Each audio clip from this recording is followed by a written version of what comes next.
Hello everyone, welcome to our YouTube channel target for IQ. देखिए, अपनी आज की इस वीडियो में हम डिस्कस करने वाले हैं इंटेलेक्चुअल प्रॉपर्टी राइट्स से रिलेटेड कुछ प्रोविजन। आप सभी को पता है कि हमारा एक न्यू बैच स्टार्ट हुआ है नेट जेआरएफ के लिए, क्योंकि नेट जेआरएफ का जो एग्जाम है वो नेक्स्ट मंथ कंडक्ट होने वाला है ना। और उसके लिए हमारे पास टाइम क्या है, बहुत कम है। ठीक है, मैक्सिमम मिनिमम डेज जो हम माने तो 30 डेज मान सकते हैं। क्लियर है? तो उसके लिए हमें एक बहुत अच्छी तरीके से एम बना के बहुत अच्छी तरीके से तैयारी करनी पड़ेगी, जिससे कि हमारा एग्जाम क्रैक हो सके। क्लियर? तो इसमें देखिए, आप सभी को पता है कि हर यूनिट में से कितने क्वेश्चन आते हैं, हर यूनिट में से क्वेश्चन आते हैं 10। तो इसलिए सभी यूनिट क्या है, मोस्ट इंपोर्टेंट है ना, कोई भी एग्जाम क्रैक करने के लिए। क्योंकि 10 क्वेश्चन की वैल्यू कितनी है, 20 नंबर।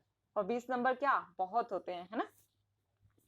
तो डिस्कस कर लेते हैं सबसे पहले कि इंटेलेक्चुअल प्रॉपर्टी राइट में जो यूनिट है उसमें कितने टॉपिक हैं। तो टॉपिक हैं टोटल 10।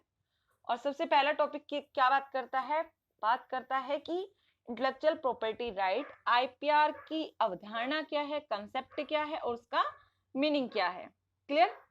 जो कोई भी लॉ होगा, कोई भी प्रोविजन होगा, अगर हम ज्यूरिस्प्रूडेंस की बात करें तो वो भी यही बात करेगा कि उसका मीनिंग क्या है, कंसेप्ट क्या है।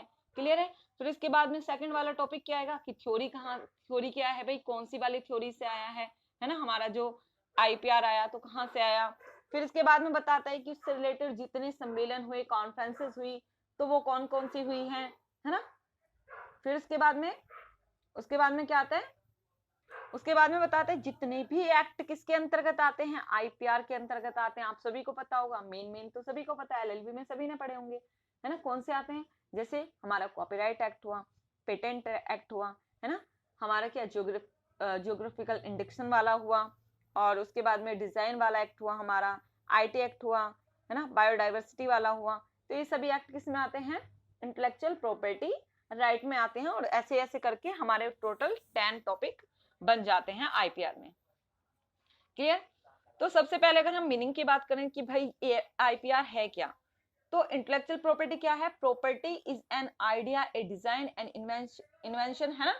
क्या है कि एक ऐसी बौद्धिक संपदा है, आईपीआर क्या है, एक ऐसी बुद्धि वाली संपदा है, एक ऐसी प्रॉपर्टी है जो जिसका जन्म कहाँ से हुआ है, दिमाग से हुआ है, बुद्धि से हुआ है ना। मतलब क्या है, सबसे पहले अगर बेसिक वाली बात देखें तो प्रॉपर्टी होंगी कितने टाइप की, 2 टाइप की। वैसे आपने देखी होंगी, मूवेबल इमूवेबल होती है ना। लेकिन अगर हम आईपीआर के थ्रू देखें तो 2 तरह की देखेंगे कि टचेबल होगी और अनटचेबल होगी। टचेबल वाली कौन सी वाली, जिसे हम छू सकते हैं, देख सकते हैं, है ना, जिसे हम क्या कर सकते हैं, इधर से उधर कर सकते हैं, तो वो सारी टचेबल जिसे हम देख सकते हैं। लेकिन अनटचेबल जिसे हम सिर्फ महसूस कर सकते हैं, हमें उसके बारे में पता है ना, तो हम उसे छू सकते हैं ना ही हम उसे देख सकते हैं। तो जो हमारी इंटेलेक्चुअल प्रॉपर्टी राइट है, जो हमारा आईपीआर है, वो ऐसे ही राइट की बात करता है जिसे ना तो हम देख सकते हैं, ना हम टच कर सकते हैं, ना हम छू सकते हैं, है ना। बस हमें पता है हमारे पास में एक राइट है। एक सिंगर ने एक सॉन्ग गाया, ठीक है, जैसे अगर हम अभी जुबिन बहुत ज्यादा फेमस है, तो अगर हम उनकी बात करें तो उन्होंने एक सॉन्ग बनाया, सॉन्ग गाया, तो उसके बाद में उनके पास में क्या होगा, उनके पास में उनका कॉपीराइट होगा कि उसे कोई कॉपी नहीं कर सकता है ना।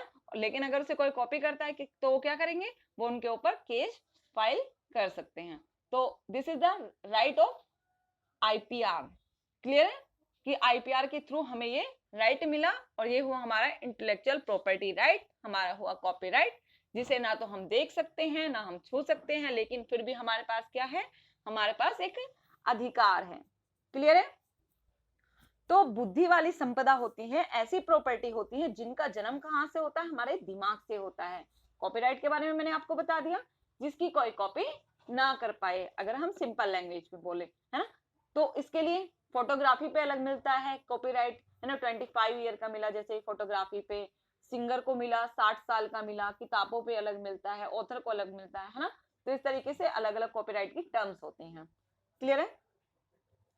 फिर एक बार अगर हम इसकी डेफिनेशन देख लें तो कि बौद्धिक संपदा है, क्या है, एक प्रॉपर्टी है जिसका जन्म कहाँ से हुआ है, हमारे दिमाग से हुआ है।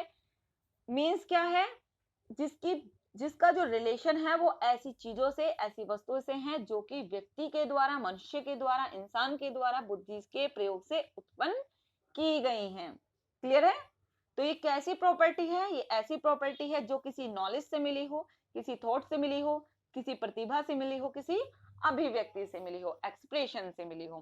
क्लियर? कॉपीराइट का एग्जांपल देख लिया, वो क्या है? हमारे दिमाग में गाना आया, वो हमने गाना गाया, तो उसमें हमने अभिव्यक्ति की, एक्सप्रेशन किया, तो हमें क्या मिल गया भाई? एक कॉपीराइट मिल गया। क्लियर है? लेकिन कॉपीराइट ऐसे ही नहीं मिल जाएगा कि हमने बात करी कि कॉपीराइट है भाई, हमारा मेरा कॉपीराइट है, मैंने गाया। नहीं, उसे भी क्या कराना होता है? रजिस्टर्ड कराना होता है। जब हम रजिस्टर्ड कराएंगे तभी तो दूसरे बंदे को पता चलेगा कि हाँ भाई, ये वाला गाना या ये वाली जो फोटो है वो इस पे कॉपीराइट उसका है और उसे हम इन्फ्रिंज नहीं कर सकते, और अगर करेंगे तो क्या होगा? हमारे ऊपर केस फाइल हो जाएगा। क्लियर है? तो अगर हम टाइप ऑफ इंटेलेक्चुअल आईपीआर देखें या फिर ये देखें कि आईपीआर के अंदर कौन कौन से वाले राइट आते हैं, तो मेनली देखिए हम वो देखेंगे जो हमारे एग्जाम में पूछे जाते हैं, है ना। जैसे कि कौन सा है? पेटेंट। पेटेंट सभी को पता होगा। इन्वेंशन की, है ना, किसी ने भी, मैंने क्या की? मैंने एक इन्वेंशन की, एक पंखा बनाया, है ना, या पंखे की मशीन बनाई अंदर की, तो मैंने क्या? एक न्यू क्रिएशन होनी चाहिए। क्या होनी चाहिए? एक इन्वेंशन होनी चाहिए, लेकिन वो ऐसी होनी चाहिए जो बिल्कुल नई हो। ये नहीं है हम किसी की भी कॉपी करके और इन्वेंशन लेके जाएं कि हमारा पेटेंट राइट क्या कर दीजिए, आप दर्ज कर लीजिए, ऐसा नहीं होता, है ना। एक न्यू इन्वेंशन होनी चाहिए, और इन्वेंशन क्या होनी चाहिए? यूजफुल होनी चाहिए। तो उस पर क्या मिलता है? उस पर मिलता है हमें पेटेंट का राइट। क्लियर है? तो इसे हम क्या कहते हैं?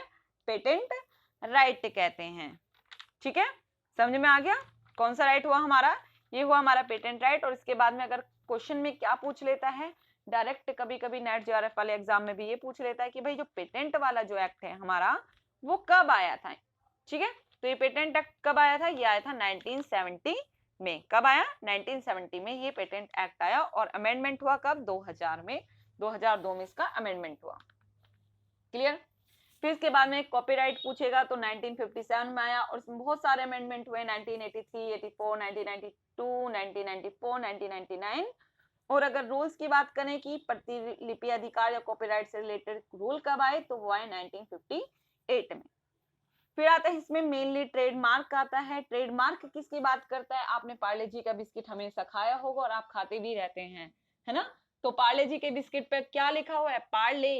इसमें आगे एक मार्क लगा हुआ है, लिखा हुआ है जी, है ना, पार्ले जी। इसका मतलब वो क्या हुआ? उसकी पहचान हो गई, वो उसका क्या है? ट्रेडमार्क है, व्यापार का उसका चिन्ह है ना। अगर पार्ले जी रजिस्टर्ड हो रखा है कहाँ पर? ट्रेडमार्क में, आईपीआर में, तो उसकी कॉपी करके कोई दोबारा से पार्ले जी का नाम से कोई अगर कंपनी खोलता है तो उस पर क्या चल जाता है भाई? केस चल जाता है। क्लियर है? तो ये भी क्या करेंगे? रजिस्टर्ड कराएंगे। 1958 में एक्ट आया, 1999 में अमेंडमेंट हो गया। फिर बात आती है एक डिजाइन वाला एक्ट है, तो डिजाइन एक न्यू एक्ट है ना। डिजाइन वाला की बात हो जाती है कि डिजाइन वाला एक्ट आया, ये बात करता है डिजाइन की, कि कोई भी नया डिजाइन बनता है तो इसे भी क्या कराया जा सकता है? रजिस्टर्ड कराया जा सकता है। क्लियर? फिर हमारा एक और मेन एक्ट है, बायोडाइवर्सिटी वाला भी है, जैव विविधता वाला भी है, और इसी के साथ में हमारा ज्योग्राफिकल इंडिकेशन। आपने बार बार सुना होगा, बंगाल का रसगुल्ला, उड़ीसा का रसगुल्ला फेमस है ना। आप कंपटीशन की तैयारी करते हैं तो उसमें जीआई टैग का बहुत बार क्वेश्चन पूछा जाता है कि कहाँ का क्या फेमस है। जैसे अभी फिलहाल में फेमस हुआ था गोरखपुर का टेरिकोटा, है ना। गोरखपुर की मिट्टी से एक टेरिकोटा बनाया जाता है तो वो फेमस है। तेलिया रुमाल फेमस है।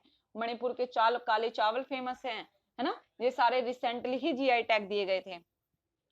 तो जीआई टैग क्या होता है भाई? जीआई टैग मतलब जियोग्राफिकल इंडिकेशन, की एक जगह है, एक भौगोलिक जगह है, उस भौगोलिक जगह का क्या कर रहा है? उपदर्शन कर रहा है ना।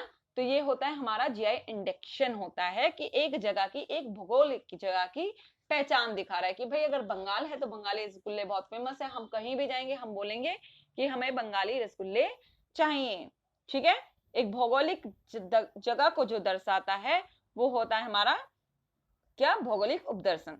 क्लियर है? तो इसका टाइम पीरियड जो होता है ऑलमोस्ट 2 साल के लिए होता है ना। तो इसके लिए भी क्या रजिस्टर कराना पड़ता है, जो सबसे जिसकी पहचान वहां के लिए फेमस होगी तो उसे वहां का जीआई टैग दे दिया जाता है। क्लियर है? तो ये हमारा मेन बात हो गई, छोटी छोटी बातें हो गई कुछ आईपीआर से रिलेटेड। अगर आप हमारा ग्रुप ज्वाइन करना चाहते हैं तो आप डिस्क्रिप्शन बॉक्स में आपको सारी डिटेल मिल जाएंगी, फी की भी डिटेल मिल जाएंगी, है ना। तो आप ज्वाइन कर सकते हैं टारगेट फॉर IQ के पब्लिक ग्रुप पे, सारी डिटेल्स दी गई हैं।